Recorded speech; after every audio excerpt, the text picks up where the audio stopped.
All right. Good afternoon, everyone, and welcome back to the Solar Surge weekly live training. Folks, we are here every Wednesday, 3 p.m. Eastern Time, streaming out live to YouTube, LinkedIn, Facebook. And of course, the goal here is to deliver the maximum value in the area of solar sales. Now, the reason that we do the live stream, of course, is so that you can ask questions and have your questions answered in real time. So if you're watching on YouTube, you go ahead and put a question in the chat feed. It'll come up on our dashboard here. If you're on Facebook or LinkedIn, just put a comment on the post, and we'll do our best to get those on the screen and get answers to you in real time. At this point, I'd like to bring in and reintroduce my co-host. Dan Freshley is the CEO of Radiant Solar, as well as my partner here at Solar Surge and Solar Surge University. And Dan, I'm really looking forward to giving this training with you today on a topic that I think is really critical to success, which is how to develop a winning marketing strategy. But before we dig into that, Dan, just want to welcome you back to the broadcast. Good to see you again. Yeah, always good. And guys, as Joe mentioned, drop any comments in here for us. We really appreciate some of the comments we've had over the past couple of weeks. There's been some engaging discussion. And so, again, as Joe mentioned, we're talking a lot about marketing, advertising, winning strategies today, but it's not limited to just that. So drop comments in here, any questions, or just let us know where you're coming from as well. Always like to see where people are tuning in, what parts of the country, or really, I should say world for that matter. I know we've had a couple people plug in internationally too, which is really cool. All right. Well, in today's training, as we mentioned, we're going to be talking about how to develop a winning marketing strategy. And this is so important too, because when you're talking about success in a solar sales business, having great salesmanship, having great sales skills is excellent. And that's a lot of what we teach you in Solar Surge University, is how to develop a really finely tuned professional sales process and sales technique.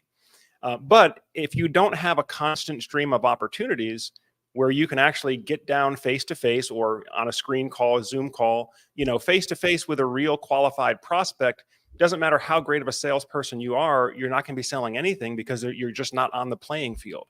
And so one of the things that differentiates the best solar companies and the best solar sales companies out there is not just their sales script or their sales process, but it's actually their entire marketing strategy and their entire marketing system that puts their players in a position where they can actually sell and close. And so that's what we're going to be talking about today. Now, as many of you know, there are many different ways that you can market your solar sales business. You can do online marketing, online advertising. Many of you maybe came from the door-to-door background, which, by the way, just in terms of just from a repeatable, scalable process, the door-to-door system is still one of the best systems out there. And that's why so many solar sales companies are using it, because it's a way that if you follow this process, you can have consistent, predictable results that you can scale up as you grow your business. So we can talk a little bit about door-to-door as well. Of course, the technique that we use here at Solar Surge is an organic social media marketing strategy, but it is a strategy. And in fact, many of you guys that are watching this live stream now, many of you may have known me for 6 or 12 months before you ever got involved in the sales training and in Solar Surge University. And again, that is because of how we have structured our marketing strategy or our marketing system to make sure that we have a consistent flow of opportunities, in this case, opportunities of potential people that want to learn how to sell solar professionally. But we have a system for making sure that we constantly get that attention, that we're constantly getting new eyeballs onto the business, onto ourselves, so that we can actually make our offer. So Dan, what's been your experience? I know you've been in the solar sales business for a number of years now, and I know you've tried a number of different strategies. What do you think is the key question here, or where should people start out in terms of how do I put together my marketing strategy, and what's worked for you in the past? Yeah, absolutely.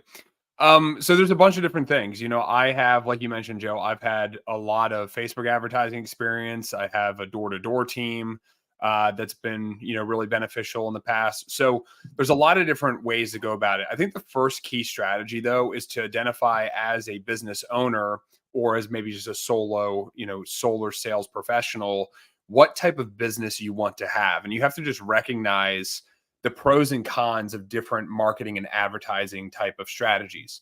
So on the one hand, for example, if you're relying heavily on Facebook, Google, YouTube, and I'm referring to the ad content, right? On Facebook, Google, YouTube, TikTok, any of the social media type platforms, you're not as location limited, right? You can run that advertising in a lot of places. You can do virtual sales now more than ever. I know, looking back on it, I started pivoting to doing a lot of virtual sales even before, COVID in 2020 and all that happened. And it was just very convenient and fortunate timing that I was already in the groove of that as, the masses of people began to experience the new virtual world and became more familiar with it. So that's one side of it, right? If you really want to focus on virtual, you want to do business. Maybe you say you live in Virginia like I do, and you want to sell in Florida or California, Texas, New York, wherever. You can do that from a virtual perspective. Now, the other side of it, though, too, is maybe you want to really service your market that you work in today. Maybe you live in Florida and you really want to service the greater Tampa to Fort Myers, areas, and you're willing to hop in the car, drive places, go do neighborhood canvassing, knock doors. That's where a door-to-door model can work really well. Or you could even just do advertising, but you still execute all of those opportunities in a face-to-face sort of way. I had found over the years, for me personally, Joe, to kind of answer the question, that the virtual sale process was more efficient and it was a better use of my time, energy, resources. And ultimately, I was more profitable from doing it that way because I essentially figured out I could reach more people. I could create more proposals, do more presentations, all by way of doing things in a virtual environment versus maybe driving an hour one direction, having a meeting that was an hour, hour and a half. What I did find as well is the more in-person meetings I did, the longer the meetings took, as opposed to virtual meetings tend to be a little more punctual, a little more timely. So in the same amount of time, it took me an hour to drive, hour and a half to do the meeting, hour to come home. I could have done 3 Zoom presentations. Or with our model today, how we do a lot of our stuff, I could have probably knocked out 4 or 5, maybe even 6 just video presentation proposals in the recorded format that we do, which are typically about 10 to 15 minute video proposals. So there's different strategies, there's different options there. I would say on a high level, the quick pros and cons. Advertising, you're putting your money to work. Now the catch is, and the con is, you've got to have money to put that to work. But if you have the money, you have the resources to invest, you're putting that money to work, you're going out and it's hunting for you, right? It's creating opportunities for you with your dollars being your employees in that case. Now, on the door-to-door side, there's a huge benefit because frankly, most times in door-to-door, you're not paying for something until a result has been achieved. So a lot of business owners look at that as being, well, hey, this is a no-brainer. Even if I have to pay the appointment setter or this individual a commission for doing their job, I'm only paying them once a result's been achieved. There's also different compensation models. Maybe sometimes people are paid hourly, so that wouldn't really work in that realm. What I had found, though, is that in the end, I typically would spend more money on the door-to-door side of things because it's not just the commissions I'm paying, but maybe it's the iPads I'm providing and the sales rabbit or canvassing tools I'm using and just other ancillary things that go along. Maybe I'm covering their transportation costs or whatever. So I found that advertising in this online pay-per-lead through companies like Solar Reviews, who we've recommended, and others in the past, or your own personal Facebook advertising, have ended up working better. But we can dive into that a little bit more. But I think a lot of it starts when you're starting out. You just need to identify what type of business do you want to have. Do you want to do things more in person? Do you want to do things more virtually? From there, you have a path that you can begin to follow. Sounds good. Sounds good. And I would agree with you, Dan. I think for somebody like me, I prefer the virtual, I prefer the online engagement because I can get in front of more people. I mean, I think that's the bottom line is I can get in front of more people. That's why I like YouTube so much, is because I can get the content out there, I can get the information out there so that more people will know me. And then, of course, when it's time to do business, and this is just part of my philosophy here is if you can provide value, if you can be the person who's educating your prospect, you're already positioned in their mind as the trusted expert. When it's time to do business, now you're already framed well, you're already positioned well. It's like, okay, this is a guy I trust. All we have to do now is just kind of sort through the details and get the paperwork done. And that's not to mention too, the other benefit. I don't mean to cut you off, Joe, but the other benefit to the YouTube strategy is the evergreen nature of YouTube, right? And essentially meaning, hey, you put one video up, and even if it goes viral for a 30-day period of time, it's not that video is ever going to have negative viewership. It's going to continue to still tick up over time. It might not be as aggressive, but that content, you put it out there, that content lives forever. So that's a big value of the YouTube side for sure. And obviously we've seen that firsthand here at Solar Surge as a business when it comes to how we help our homeowner, clientele. Absolutely. No, that's a key point. And so for any of you who are considering YouTube, I think that's one of the key advantages of YouTube over Instagram or Facebook or LinkedIn, is that generally, those other platforms, it's like, oh, what's kind of trending today? What's on my feed today? Whereas YouTube, a lot of people will go to YouTube specifically to search for a particular product or ask a question. Or they'll go to Google to ask a question, but Google will incorporate YouTube videos in their results. It's not just, text-based or blog articles. YouTube will incorporate, Google search will incorporate YouTube videos in their search results based on how relevant they believe it is to the question. So many advantages to YouTube, and we could talk more. We could probably do a whole training just on how to develop a YouTube strategy or how to get started on YouTube, because that's personally what I've really been able to dial up with. But we use other strategies as well. I've used Facebook ads, currently using some paid leads from Solar Reviews. So this is not just a company that we've endorsed, but we're actually customers of as well, and have used them very, very successfully throughout the years. So there's a lot of different ways to do it. But the key thing here is you have to have a system that provides predictable results, which means that, first of all, you have to measure your results. And Dan, I'd like to ask you a little bit more about some of the KPIs that you track to see how effective a marketing campaign is returning. So you have to be able to measure the results, and you have to be able to really step back and look at it objectively and say, okay, which of these marketing strategies are working and which ones are not, and be able to do that in a systematic, controlled manner. Because guys, I'll tell you, 90% of the solar marketing companies out there, it's not good results. And if you actually run the numbers on it, and I'm not trying to call anybody out or name names, but if you actually run the numbers on it, you'll find that you're paying, $3,000, $4,000, $5,000, $6,000 per sale, if you get any sales at all. And that kills you as a starting up independent sales rep, because if you put all your cash out, and I've talked to a number of sales reps that are getting started in the business or just getting started as an independent, as an independent dealer or an independent rep. And I can tell they got sold on one of these. Hey, we're going to fill your calendar up. It's going to be great appointments. We're going to set all the appointments for you. We got the call center working for you. It's going to be great. And then when you actually ask, well, how many proposals did you put out? How many appointments actually sat down, talked to you? And then you realize it's not actually working. And that's the problem. And again, guys, I get it, because every time I go onto LinkedIn, every time I go onto YouTube, I get it. I've probably seen half dozen ads today. Hey, solar panel company, do you need some leads? And again, I get it. It sounds great, but you have to really know what works and what doesn't. In my opinion, 90% of it doesn't work. And that's why, again, we offer the free strategy call, especially for those of you that are investing in Solar Surge University and putting in the time to learn the professional sales process.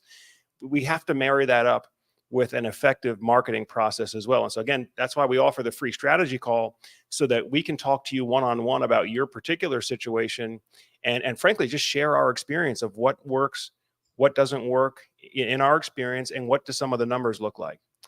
Dan, at this point, I'll kick it over to you. Yeah, no, it's important. I think one of the big things here we can kind of kick off with is on the Facebook side, or Meta, right? So that's an area where, for quite a long time, people have been doing advertising. That was where, when I ventured off and I started Radiant Solar, I really doubled down hard to understand, okay, how do you do advertising, right? How do you do Facebook advertising? What does this look like? And the playing fields are always slightly shifting. I don't remember the exact date, but I know that Apple, when they rolled out a new security feature in one of their iOS softwares, it limited the ability for Facebook to accurately target the right audiences. And so you got to kind of keep up with these things. One thing you'll learn as a business owner, as a person looking to generate leads online for whatever your service is, you're, in this case, solar, you find yourself being a jack of all trades, right? You're trying to learn and master the lead generation opportunities and stuff that are out there. So some of the quick ones that I pay attention to quite a bit on my side, number one, obviously, is whatever my budget is, right? So when it comes to Facebook, these are the main metrics that I like to look at, is what is my budget? Typically, that's going to be set in a daily budget, right? Am I going to spend $10 a day? Am I going to spend $300 per day? Like, what is my total spend going to be? And there's been a lot of times, for those that are listening, I mean, this might be a big number to some, small number to others, but I think back in 2022, I spent about $170,000 on Facebook advertising. Now, that number, again, for some might be big, for some small, but if you're just starting out in the industry, or you've got a small business that you're looking to grow, that number might sound huge. But I can tell you as well that every dollar that I spent on Facebook advertising returned a multiple of about 3 to 4 on those dollars. So I wouldn't have spent the money if I wasn't earning, commissions and earning revenue as a result of doing it. Now, some campaigns have worked well, some don't. I keep an eye on things and kind of track. And what I really am focusing on, this goes back to some trainings that we've done before, but it's really all about CPA, or cost per acquisition, right? How much does it take? How many dollars am I spending to acquire one new piece of business or one new sale? There's other metrics that I'll measure as well, but that's kind of the big overarching one that my business kind of lives and dies on. And then from there, when I'm running an ad or running something on Facebook, I want to focus a little more clearly on a couple other key metrics. So you have your budget, you obviously have your results, right? How many leads are being generated? You have your cost per result, they call it on Facebook, or really it's your cost per lead. What is that showing? But again, don't be fooled that just because you have a low cost per lead, that means that it's working great, right? It might not. You might have the ad copy or the ad creative, right? The creative being the logo, the design, the image that is being served up, or the video that's being served up, and the ad copy being the caption and the writing that is in that. Those things could not, maybe they're not meshing well. Maybe you're attracting a certain client or a certain demographic or a certain whatever it is. And so you're getting really low cost per leads, but none of them are converting. That doesn't do you any good. On the flip side of it though, too, you don't want to have a cost per lead that is $80, $90, $100 and you're not converting those, because if you have $1,000 budget and you've got $100 leads, right, you've got 10 leads, 10 opportunities. You better close one of those 10 in order to properly have a healthy CPA, which typically a number that we're targeting, we've talked about this before, but it's anything that's about 1,500 and less. If you can get 1,000 or less, that's really good. If you can get below that 750, 500, you've got a really, really good formula. But what I've seen is over the past 2 months, I was testing a new ad. It was a battery comparison ad that I have been running for a while. And I could actually pull some numbers here. I've never shared my screen here before, Joe, on our live stream. So I think I can figure this out. Let's see. Present. Let's go share screen. And let's just go to this window here. All right. Coming through on your side, Joe? Yep. Looks good. Cool. I mean, it's small, but it's there. Yeah, it's small. But this is a good example, right? So this is an ad that I have been running, just looking at the data from September 1st to October 31st, right? Just as an example. I was only running this at $10 a day, so it wasn't a huge aggressive budget. In the end, I've actually only spent $609 on this ad here overall. But I can tell you that I have made one sale successfully out of the $609 that was spent. So from a CPA perspective, that's a phenomenal CPA, right? Logic would tell you, hey, if you can do that, scale it, grow it more. Now, this particular ad, the only reason I'm not scaling it more aggressively is because a lot of the clients that we were generating, a lot of the lead interest was for people that already owned solar systems and they were looking to add on battery. That's not really the core product that I want to be selling, is battery only. Now, ideally, the leads that were coming in here, I was filtering them and saying, hey, we can't do battery only, but we can do a solar add-on plus battery, which is really the target of what we're looking to accomplish. But what you can see is I have a $10 per day budget here. 81 leads were generated at a cost per lead of $7.52. So really low cost per lead. But again, to the point I made earlier, this cost per lead is very low because a lot of the people that were clicking on it already owned solar systems. So it wasn't, if you factor that and extrapolated that out, it probably is not the most ideal cost per lead number to be at. Total clicks, 807 clicks. I like paying attention to unique clicks as well. The unique clicks are telling me how many unique people are clicking on them. You have your cost per click ratio. You have your click-through rate. Again, how many unique people are clicking through, or what the percentage of unique visitors is that are clicking through the ad to the actual lead form, right? The capture form. The frequency is how often that ad is being served back up to the same person. The higher the number this gets, the worse it is. You don't want the same people seeing your ad over and over and over and over again. So you typically want that number to be a little lower, what the impressions are, the reach are, and then ultimately how much have I spent. So again, when I'm really looking at this, the main things I'm first kind of looking at is what is my budget? How many leads have I generated? What are my cost per leads? And then a lot of times I'll focus on what my unique clicks are and my click-through rate to get an idea of if that number's in a good spot. A click-through rate of 5% is a really good click-through rate here. Typically on a lower end, I might see 2%, 3%. And then ultimately it translates to, okay, well, how much have I really spent? And then in my CRM, I'm tracking, okay, well, how many sales have I made, right? Like, where am I at? How many appointments? And those are some of the KPIs I now focus on from the business perspective of saying how many appointments were scheduled, how many showed, how many no showed, how many canceled, how many ultimately moved to the sale process. And we keep a KPI tracker of that activity as well. But this is just a quick little overview of what I like to track when it comes to something in Facebook, as an example, just to give sort of a reference as to an example that I'm running right now. Yeah, Dan, this is great. This is great. So there's a couple things that I like about how you structured that. First of all, it sounds like even though on a yearly basis, you're spending over 100 grand on advertising in a year, but you're running these campaigns in what appear to be smaller controlled experiments, $500,000 at a time. Is that correct? Yeah. Yeah. So part of what you're doing as well is sometimes one ad, the same copy might be paired to different creatives, right? So again, you might have the same language, but paired to 3 different visuals. And I launch all of those at the same time at really, really low daily budgets, right? Because I don't want to waste money. I just want to see, okay, well, what's starting to get a little bit of traction? If I notice that one of these, the numbers is drastically worse or drastically better, maybe I scale it up or I turn it off. So typically when I'm launching an ad, I'm launching a derivative of 3 of the same ones with slightly different tailoring. That tailoring could also be different audiences, right? Maybe I'm going to target demographics that are 40 to 60 years old, 30 to 50, right? Whatever that is. And just kind of figure out, okay, where is this trending? Which one of these are performing better? Turn the good ones up, turn the bad ones off. So that's kind of the first part. And then you turn up the throttle on whatever you're willing to spend there. Again, just knowing everybody that's listening to this, it's probably going to take you around $1,000 to generate your first sale. Now, if you are an individual solo sales rep and you're working every facet of this process, you're handling the leads, you're calling the leads, you're running the appointments, you're recalling the leads, you might be able to do that at a lower price point, right? Because you're putting super high attention to detail and you're jumping on every opportunity right away. You probably can get that down under $1,000, $750, $500. But as you grow and you kind of scale your business, you have to think about what kind of business do you want. I would just say the one thing to know is that if you're the owner, no one else is going to have the same attention to detail that you have.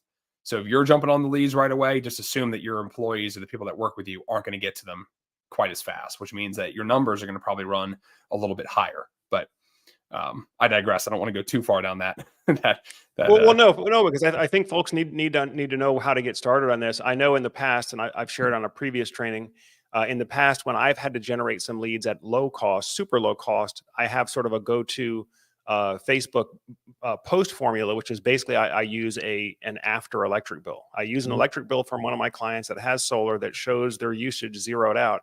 And I just kind of black out their name and their personal details, and I'll just put it out there as a post and then boost the post. And typically I can do that at 50, 100, 200 bucks at a time. If I had to generate leads at a very, very low cost. But again, that's me doing the sweat equity. That's me like chatting with everybody that chats in and comments in and DMs in. So you're going to have to spend some time filtering through the interested parties to actually get to the few who actually might be willing to commit to an appointment. So they're going to have some questions. Oh, is it free? How much does it cost? Is it a scam? You have to kind of sort through all that. But again, if you have more time and less cash, that might be a place where you start. Is just put up an electric bill from one of your clients. Hopefully you have some clients that are successfully installed. Say, hey, my client just shared this with me. This is what their electric bill looks like now. Now it has to be local to the market in which you're running the ad, right? The utility company on the bill has to be, whatever the utility is in the area where you run the ad, so that people will see it, they'll recognize it, they'll know exactly what they're looking at. And then it usually will generate some interest. So Dan, I know in the past when I've had to really kind of get things going with limited resources, for just 200, 300 bucks worth of boosted Facebook posts, I've been able to get a handful of deals. Now, granted, I was running those ads like immediately in my neighborhood, like in my county. And I even ran my own electric bill at one point. I had my own post solar electric bill, and I was able to get a handful of deals right in my immediate area there. And this, by the way, this was right at the beginning of COVID, so everything was kind of in turmoil. We were being very creative with how to get something going in the new sort of post-COVID or mid-COVID lockdown world, and that was one of the formulas that I found that worked for me. Yeah. So So Dan, what is your sort of lead processing look like on the back end? You shared with us some numbers as far as how many leads, how many engagements you got on those campaigns. So what happens when somebody engages with one of your Facebook ads? Does it go to chat with you or chat with one of your appointment setters, or how does it workflow? Good question. Yeah. So the workflow that I have today, obviously I had to grow too. So I'll share where I'm at today, but I'll also share, again, like for many of you watching, I had to start as being the person who handled all the leads, called all the leads, Facebook messaged all the leads, right? So like I was all of it. But today the workflow for me is I really, really heavily leverage our backend CRM system. We've talked about it before in some other videos, but it's a custom built version of Go High Levels platform. And for those that, are interested in how that works or kind of what we do here at Solar Surge or what I do with Radiant Solar, again, it's a perfect time. Book a free strategy call with us and we can dive in and kind of show a little more details as to what we do and how we do it. But essentially, Joe, the way the software works is the leads come in, and a lot of times the call to action in the lead might be, or I'm sorry, in the landing page or the form that they're seeing, the ad they're seeing might be, hey, get this free download or get this comparison guide or whatever it is. It's actually a good point. And one thing I don't want to get too off here, but there was a comment that came in from one of our Facebook watchers here a little bit earlier saying they're getting ready to get started in the solar space. What's the state of the industry right now? I'm seeing ads in Georgia for free solar panels for Georgia residents. That's one of those classic Facebook ads that you're going to see from a lot of these, below board advertising companies. Oh, free this, free that.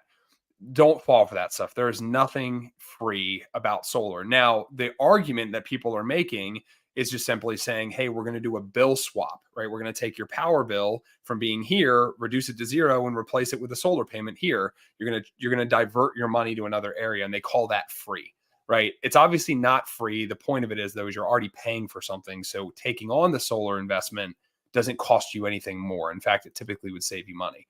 The advertising that I like to run is typically more either product focused, like you just said, Joe, maybe it's like area focused. I've ran my power bill before. I've ran other customers' power bills before. So I'm doing something to have a little bit more appeal and relevance to people that are either A, familiar with the area, or B, have already looked into maybe solar technologies, battery technologies, and they're clicking on an ad that's of interest to them because it pertains to that industry, pertains to the technology. Once those are coming in, though, I'm engaging them in my CRM platform that has some automations built in. As I wanted to grow my business, I knew that I could not handle every inbound lead, every communication. I needed to leverage some sort of automation to buy back some of my time. So I was able to build what they call workflows inside of the Go High Level system that will engage for me, right? It comes off as it's me. I've written the messages and I've used dynamic fields where it brings in the homeowner's name, it brings in my name, right? So it comes off as a very personable message. I've even done things just as a marketing strategy here. I've misspelled words on purpose to then double text, right? The little text you do afterwards with the asterisk to spell correct. I've done that just to make it very clear, like, hey, I am a real person on the other side of this. I might not be the real person sending it right away, but I'm the real person replying if you re-engage with me, or if you call back, I'm the one answering the phone. And so I've built marketing and just nurturing strategies around that so that my system could work for me. I could handle the leads as people responded back or as people called in. And then ultimately, as I've grown, I now have a virtual assistant who is calling on my behalf, right? Their whole job is about booking appointments, setting appointments, for me and my team. And that's really what they get incentivized on. So for me now, I have a system in place where that all kind of happens behind the scenes. But early on, I mean, when I ran my first couple, I remember running it and just being glued to the computer because I spent my hard money and I was like, I don't know if this is going to work or not. I need to jump on every single person that comes through here. And you're kind of desperate to figure something out. But, one win became another win. And I was able to kind of get that snowball of momentum going and then realize, okay, hey, now I've earned the ability to kind of scale this. And sometimes it means I have to take some risks with things and unfortunately waste money as I'm trying to grow and find the next thing. But that wasn't it when I first started. I had to just bet on myself and try to figure it out. Yeah, yeah, and really that is where you guys should be starting, right? I mean, you shouldn't be starting with absolutely zero resources. There's going to be some cost to get something up and running. I would say minimum $1,000, right? Yeah, if you have $1,000 set aside that you can put at risk to experiment with a couple of different ad formulas, and then also have the time and attention to be able to actually run down those opportunities as they come in, right? Whether it's DMs, chats, or a lead is texting you back with Dan's system. A lead, his system will text outbound, but when they text back, then you got to jump on and engage live. So definitely be willing to do that, especially if you're new to the virtual model, right? The last thing you want to do is trying to onboard a bunch of people with you if you're just getting started in virtual sales. What you want to do is get a predictable system. Again, these are the things that have to happen all the times: getting leads, qualifying leads, scheduling appointments or getting proposals out, closing deals, and getting commissions paid. Like, you have to be able to execute that entire battle rhythm. I call it, that's your main operation in the solar sales business. You have to be able to execute that predictably, repeatably yourself before you want to onboard anybody else or scale up your system, right? Because that's the core operation of your business right there.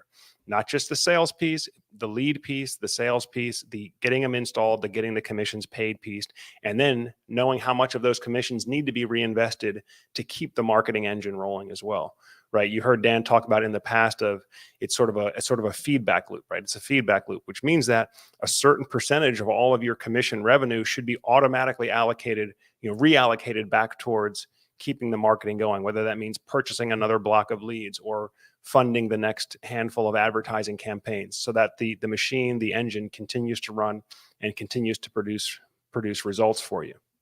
Yep.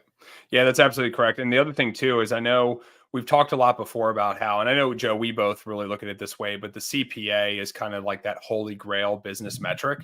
But if we're really boiling it down a little bit past that, not all CPAs are created equal, right? So to speak. You're going to have some moments where you might have acquired a new piece of business, but it was only a 3.5 kilowatt system, right? Your margins and your commissions are not going to be that significant on that size system as maybe they would be if you sold a 30 kilowatt system. So even though the CPA really is still sort of that number that I'm focusing on is, hey, can I get a new deal at under $1,500, under $1,000? That's because I have a big enough sample size to know what my average system is. And for me, last year, average system was about 10.5 kilowatts. So yes, as a true average, right, I've had some that were 20 kilowatts and some that were 5 kilowatts. Obviously didn't make as much on the 5 and made a lot more on the 20. And when it averages out, I know that a healthy CPA for me is $1,500 or less. Sometimes, though, if you're really starting out early on, don't get blinded just by thinking like, oh, I got a new sale if it was only 3 kilowatts, because you might not make enough money, quite frankly, to cover your advertising budget on just that 3 kilowatt sale. Early on, you might need to really focus on like, what was my total revenues generated for my total expense in marketing? What's that relationship in that ratio? And I would suggest, I mean, we were talking about this the other day, but if you can double your money, right? If you spend $5,000 and you can go earn $10,000 in commissions, that's probably a pretty good initial place to be. We would like, with where we're at in our business today, to see it be a little bit higher than that even. But I think if you had $2,000 to start out and you can take the $2,000 and go earn a $4,000 commission from selling a system, you still netted $2,000 of profit. Now, again, of that $2,000 of profit, though, you probably need to set aside a portion of that, figure out whatever that number is. If we were just using those numbers, I'd probably say at least $500. Set aside $500 to be able to reinvest back into more advertising, and then take the $1,500 and you can use that as your personal earnings, your personal life money, and then do it again and again and again, right? On one particular deal, that's not going to yield a lot, but if you can scale it and get this going with 3, 4, 5, and 6, now you've got a really successful feedback loop happening. And then the question just becomes, okay, well, what kind of business do you want to have? Are you looking to scale out and build a huge team and provide leads and opportunities to other people? Or are you just looking to have a nice self-contained solo solar sales profession, which I think is there's value to that as well, because there's lifestyle flexibility that goes with that. So it just depends on, what you aspire to accomplish. Great. Well, we have a question that came in here from Ryan Tong. Ryan is one of our students enrolled here in Solar Surge University.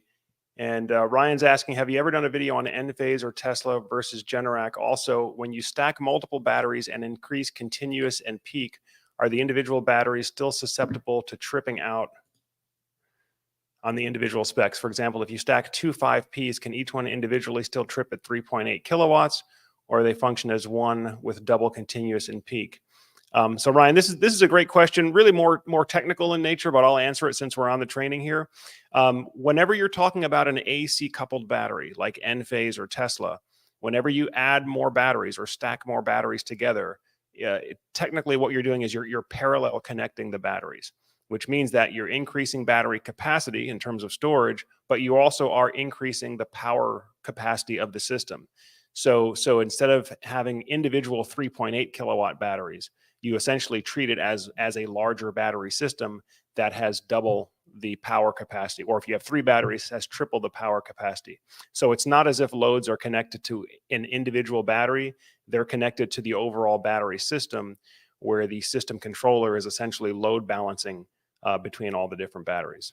Great question, Ryan. Not really on today's topic, but appreciate the question. Happy to answer those as they come in.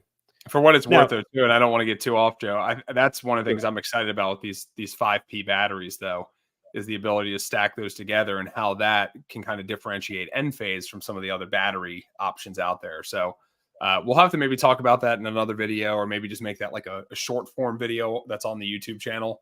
We're probably due for a comparison at some point, but I know the batteries haven't largely been rolling out yet, but there's a lot of our install partners now that are carrying it and offering it. So no, the new 5P battery is super exciting. I actually had a couple proposals out this morning for some systems in Florida using that new battery. And that's actually a good segue to what I wanted to talk about next, because of course, the marketing system that you all probably are most familiar with that I use here at Solar Surge is the social media organic, content marketing, essentially, right? And so, in other words, I want my content to get in front of potential customers so that when they want to do business or when they want to talk shop on a solar power system, they're thinking of me, they're thinking of Solar Surge first, and they're clicking the button and they're taking my call to action, my invitation to, book a call to get a free no obligation quote. That's how we phrase it on the main channel. But the strategy that went behind that was all about, I just decided that I wanted the entire industry to know that I'm the go-to person to talk to about solar technology, particularly solar batteries. And that's why if you look at a lot of the top content on the channel, it's basically product comparison videos. It's product comparison videos similar to some that you might see in other spaces, like, different kind of tech gear, videography, photography gear. You might see videos comparing one brand of camera to a different brand of camera. I just do the same thing for solar panels and batteries. And so I try to put myself in the mind of the consumer, right? Like if I were shopping for products, like for example, when I shop for a new camera for YouTube, I may go to YouTube and type best YouTube cameras or best YouTube cameras for 2023 and just kind of see what pops up. And I'll watch the content. I'll see what resonates with me. Are there particular features that I should be looking for? Are there particular brands that I should be looking for? And so the Solar Surge content strategy is to have that type of content for people who are comparison shopping solar power systems, right? So they might be comparing different brands of solar panels or different brands of inverters or different brands of batteries. And chances are, if you go to YouTube and you type in, any of the top brands, solar panels, batteries, inverter, one versus the other, you're going to find a piece of Solar Surge content with me or with one of our other team members explaining the pros and cons, the benefits, and how one product stacks up against the other. But again, that was part of a larger strategy. If I first had to have this strategy of, I want everybody to know I'm the go-to person to talk to about this, particularly the batteries, right? And I just decided everybody should know about this. Everybody should know about this. And then when there's time to do business, you can book a call with me, or you can book a call with one of our team. So this is something that, maybe not all of you have to do to the same scale that I've done it on YouTube, but you want to develop the reputation as you're the go-to person to talk to about solar in your area.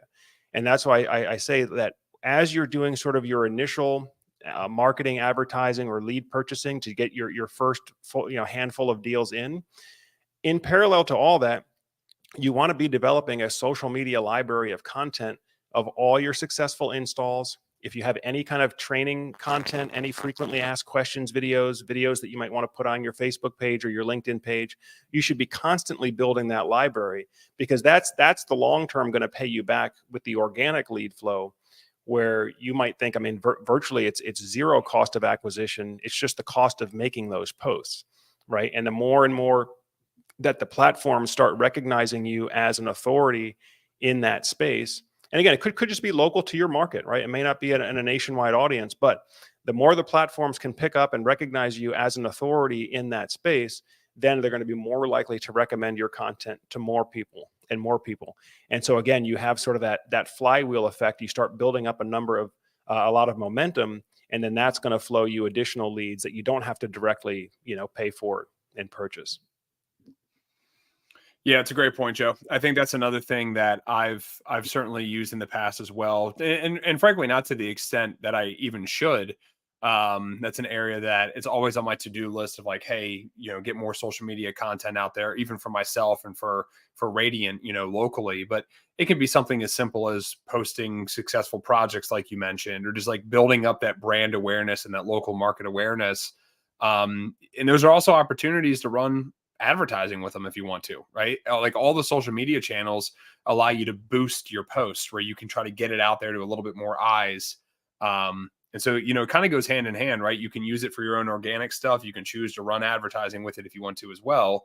Or, in the case of the YouTube content, you can chop up some of your video and use that in advertising if you wanted to. I know that I haven't really used it to the extent that obviously we've used here at Solar Surge, but I have a Radiant Solar YouTube channel that initially, when I did it, there was a handful of video topics that were frequently asked questions that I just wanted to have living somewhere that I could easily share this back out with, customers time and time again, or even things as simple as like how to activate your solar system, just things that add value. And funny enough, I think I have a video that's on how to activate an Enphase solar system that's had thousands of views on it, which certainly those aren't all for my customers. They're just people that went online and they were looking for something because some other contractor, some other salesperson dropped the ball and didn't tell them how to properly activate it. So they ended up finding my video. Now, that doesn't do me any good in the moment because they've already gone solar, but maybe they have a friend and maybe they're willing to refer somebody, or who knows? So again, that's kind of part of that evergreen strategy there too. Yeah. You just want to be out there. You just want to be known. I think Grant Cardone has a kind of colorful way of saying is like, if they don't know you, they can't flow you. And that's very true. I mean, if people can't do business with you, they don't know you exist. And so, again, you want to be out there and you want to be known as the expert in your space, to the extent possible. And Dan, you talked about frequently asked questions. That's a great place to start. If you don't have any content ideas, or you don't think that you're expert enough to do a product review like I might do, just start with frequently asked questions. What are frequently asked questions that your sales manager taught you? Hey, a homeowner is likely going to ask you this about solar. And if you can just answer that question, could just be a short 2 or 3 minute video, put it on your Facebook page, put it on your LinkedIn page, just put it out there, right? And just start getting in the routine of doing that. Again, it's a long-term play. This is not going to be how you jumpstart your business. This is going to be more how long-term you start capitalizing on the investment that you're making and getting your business off the ground now, so that 2, 3, 4 years from now, people just know that you're the go-to person to talk to about it. Yeah. Yeah. One of the things, Joe, that I recently started doing as well. So here at Radiant, we also have a roofing division and a roofing team, because a lot of the projects we work on involve needing roof replacements. And I had learned from somebody, and this is a relevant strategy that you can also be used in solar. So for a long time, I've offered referral, incentives, right? Where it said, hey, you refer somebody, that person goes solar. It's a $500 incentive to you, $750, $1,000, whatever the number is, depending on what sort of, pop of activity and business growth I'm looking to get.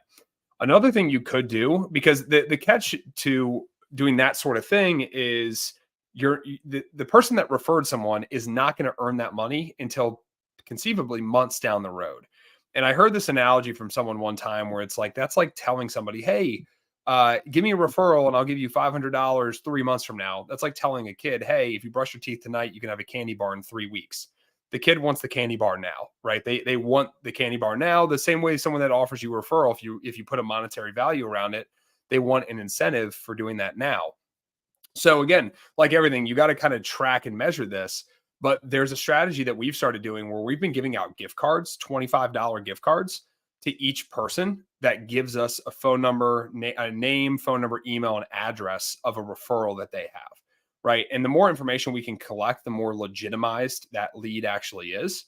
And really the whole value there and the whole pitch is essentially, hey, if you value how I've helped you and you think there's other people that you know, friends, family, coworkers, people you go to church with that would have, similar excitement and value out of what I've done for you, would you mind just giving me their name and number? I'll reach out to them, have a conversation.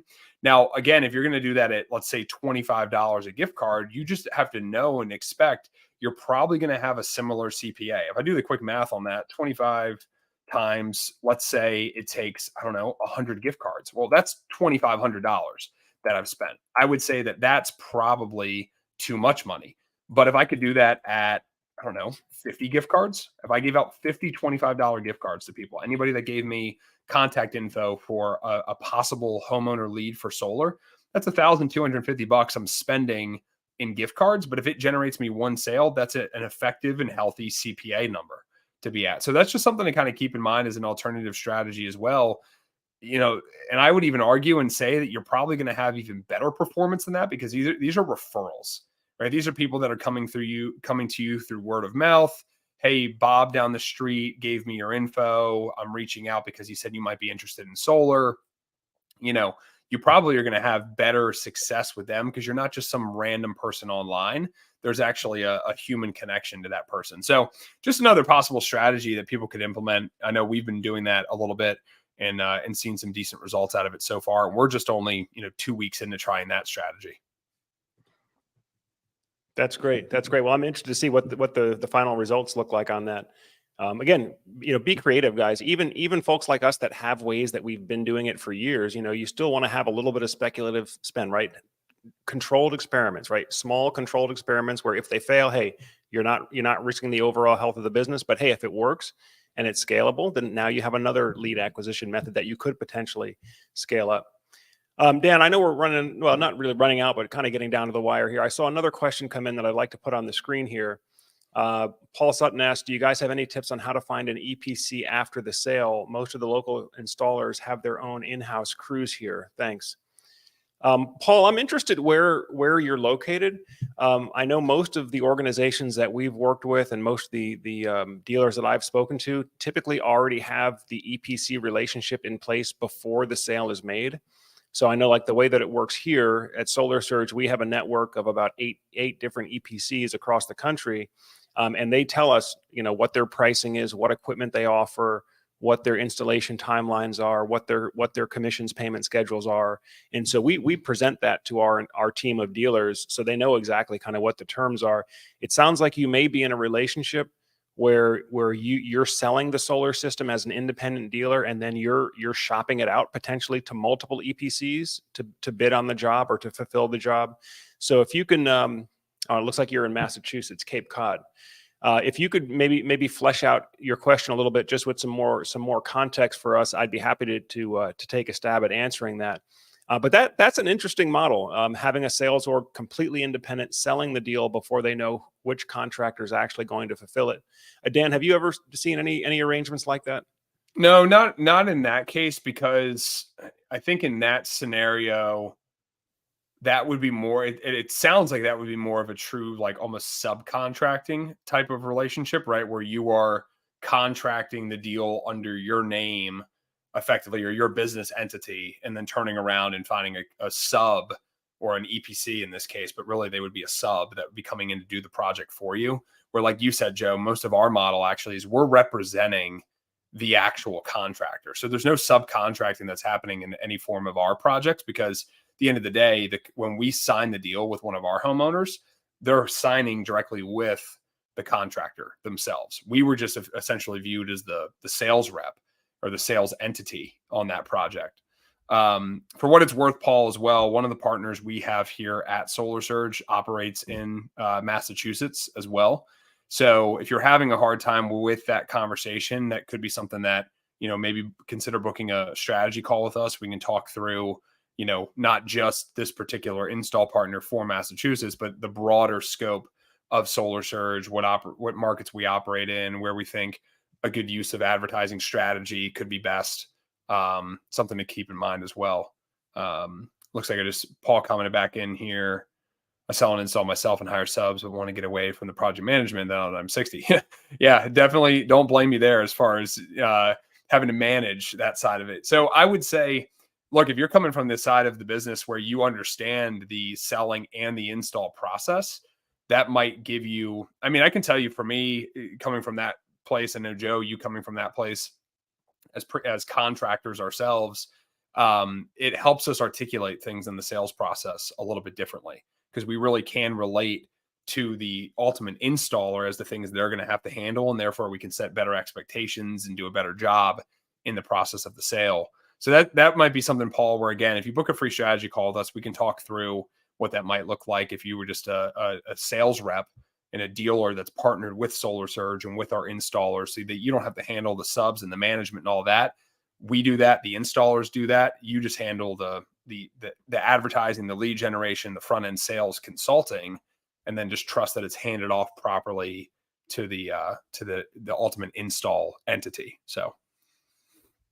Yeah, Paul, and appreciate the engagement here. I think there's a lot more people like Paul and myself out there, frankly, that would like to, transition from the, being the sales team but also being the physical electrician, the physical contractor, into more of a sales and marketing dealership type arrangement.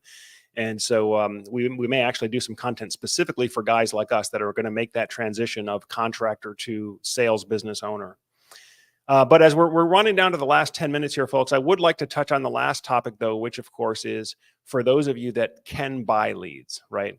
You do have the capital, you do have the resources that you actually can buy leads or buy appointments, and really how to do that the right way.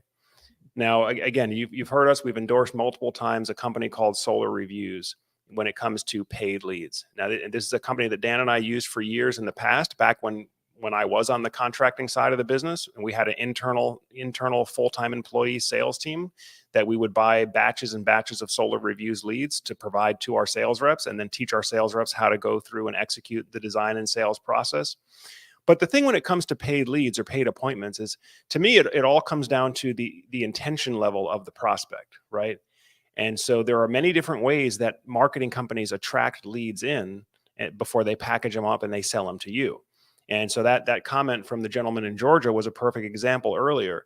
Is if the marketing company is running ads that say free solar panels in Georgia, or the government's going to buy solar panels for you in Georgia, and so the prospect clicks on the link thinking that they're going to get something for free, they're going to get something for nothing, that's going to be a very, very low intent prospect compared to somebody that went to a solar calculator website, put in all their information about their electric bill, their address, and then was actively trying to find information of what solar panels cost in their area, or what's the payback on solar panels in their area. And then they opted in to have an installer contact them. That's going to be, again, a very different buyer in terms of their intention level. And that's why I like what the folks at Solar Reviews do so much, is because their philosophy is very, very similar to ours at Solar Surge, which is provide useful, valuable information to the prospect upfront in the form of product information or education, industry news. And then if and when the prospect wants to opt in to actually receive a proposal from a solar company, they can click the button and opt in, right? But it's not one of these bait and switch or one of these false advertising or promising them, free something for nothing. So again, that's why choosing the right marketing partner, if you're going to buy leads or buy appointments, you really want to see what information are they putting out into the marketplace to attract those leads, right? And how committed is that lead likely to be when they actually get connected with you? Or is it something where, again, we've probably all seen in the past, it's like, oh, what did I click on? I didn't click on that. Who are you? Why are you here? Why are you calling me? You don't want to be that guy. Dan, your thoughts? Yeah, I would 100% agree with that. I think understanding, and also too, just being able to talk intelligently with the homeowner about whatever their call to action was, right? They saw something, they engaged with something that obviously had them intrigued enough to say, hey, I'm going to submit my information to this. So you kind of need to be able to, if you think about the logic of the flow of that conversation, you need to be able to pick up from wherever that initial submission left off to understand, okay, like what was your expectation coming into this initial conversation you and I are having? And your expectation was formed based on what your previous exposure was, which is why I have a problem with the whole, the free concept of solar. Again, I get what people are trying to articulate in that, but they're just saying it in a way that I think is very misleading, because I can't tell you the amount of times that I've seen ads, or I've maybe back when, worked with some of the companies that's the advertising they were running. And I'd get on the phone with somebody and be like, they'd say, "Oh yeah, I saw this thing about free solar." I'm like, well, and then you're trying to like walk it back, but do it strategically. And you don't want to waste money, but you also need to be straightforward and transparent and not lie to somebody.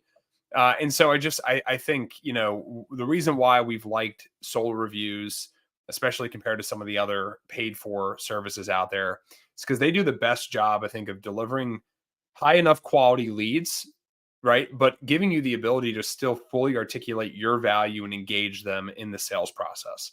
There's other pay for lead models out there where it's a very kind of blind process, where you don't ever get the phone number or the email address from the person submitting the lead. You have to do everything through their platform.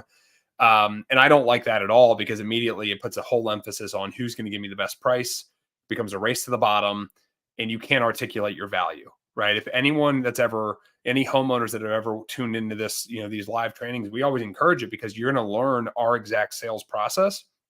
But a big part of it too is like, we are not going to be the cheapest price solution, and nor should you want the cheapest price. But I know that my level of expertise, my knowledge, yours, Joe, and the companies we work with, like, demands a higher value, demands a higher price if you want it done right, you want it done correctly. And so having the ability to engage your prospects, or the leads that you've bought or generated, and articulate that value, that is value selling at the end of the day. And so we prefer that. I think Solar Reviews does a good job of it. And as you kind of alluded to before, Joe, we're doing a little bit of a personal test actively right now, as a company, to kind of, and maybe we'll report back on some of these numbers and the data and what we find, because I'm sure there's some people that would be interested. But we're testing things with Solar Reviews to see, what a batch of leads is able to produce for us, and how many appointments and how many proposals and how many sales do we ultimately. Yeah, no, we'll have full transparency with you guys. I mean, just to be fully transparent, 2 days ago, Dan and I bought $3,000 worth of leads in Florida from Solar Reviews. Now, they didn't all come in at once. They're coming in over a 2 to 3 week period. So as we have a chance to work with those opportunities and see what the conversions are, we're going to share what those, what our KPIs are. And again, what we're looking for is ways that we can boost sales volume in particular targeted markets, because that's one thing that we can't necessarily do with our YouTube audience. Is we can't say, hey, I want triple the leads just in, let's say, Tampa, Florida, or Orlando, Florida. But with Solar Reviews, I can do that, right? And so I know what the market conditions are across the country. I know in which metro areas we can be most competitive, where we can offer the lowest labor rates, where we can offer the best leasing rates or the best financing rates. And so that's why we're reincorporating that back into our marketing strategy, so that we can boost volume in certain targeted markets where we know that we're most competitive. And of course, that's the beauty of the virtual model, is we're not really physically bound. So we can take our Solar Surge professional sales process, and we can marry that with Solar Reviews marketing in a very, very targeted manner to boost business where we want to be doing more business.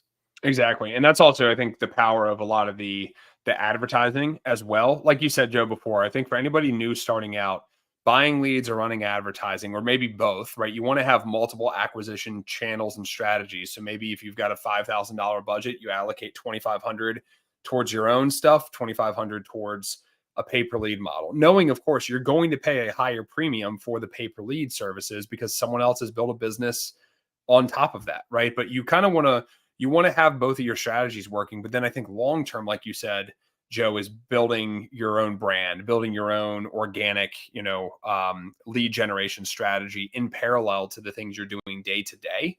But the benefit, like you were just mentioning, of the online side of it, or advertising, is I can target down to a zip code. I could target down to a very niche location. So if I know I'm running an ad with a power bill that's only relevant to Tampa, it was a Tico power bill, I can run that there in Tampa. And then I can run another controlled experiment in Miami with, FPL or Duke or whatever, right? Like, you can do those different things, and you can really hone down and say, I want to take leads from this particular area, which you can't really do in a YouTube or like large organic, sort of way. Because the world can find your content, and you might get people that inquire with you from Seattle, Washington, even if you work in, Savannah, Georgia, right? So that is one of the benefits of the online side of things. Yep. Real quicker, I see a question came in from Barnaby. I'll put up on the screen. What is the pricing for leads with solar reviews? Barnaby, great question. Again, after our current campaign is over, we'll kind of present the full numbers.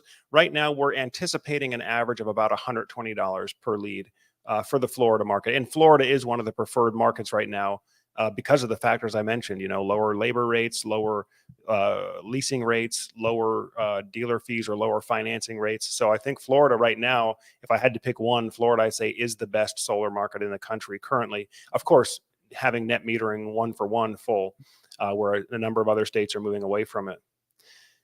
Well, folks, that pretty much does it for the hour live training here. Again, we are here streaming out to Facebook, LinkedIn, and YouTube every Wednesday at 3 p.m. Eastern time. We thank you all that have commented in and had your questions coming in. So that's why we're here on the live training. Of course, for those of you who are interested in learning how to sell solar virtually, we have the free download below. This is the Solar Surge 3-step virtual sales process. It's the same process that I use personally.